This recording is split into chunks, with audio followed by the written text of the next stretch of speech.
মনের মানুষ পেলে আসলে মনের মধ্যে তো কারো ঢোকা যায় না, তবে মন মানসিকতাটাই হচ্ছে আসল।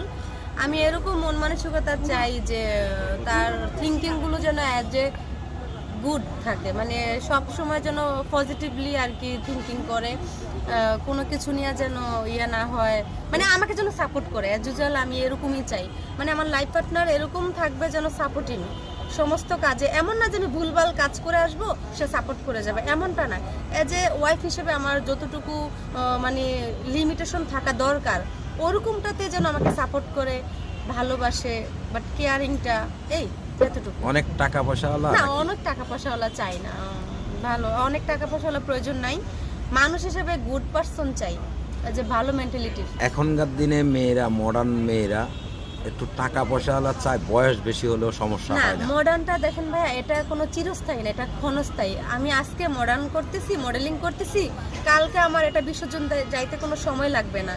মানুষ সবচেয়ে বেশি যেটা প্রাধান্য দেওয়া উচিত, মানুষ তো মরণশীল, আমরা যে কোনো সময় মরে যাব। সবচেয়ে বড় কথা হচ্ছে শালীনতা বজায় রেখে কাজ করা, উচ্ছৃঙ্খল কোনো কিছুই ভালো না। হ্যাঁ, তো আমি ওরকমই চাই। ওরকম বলতে একটু ক্লিয়ার করেন।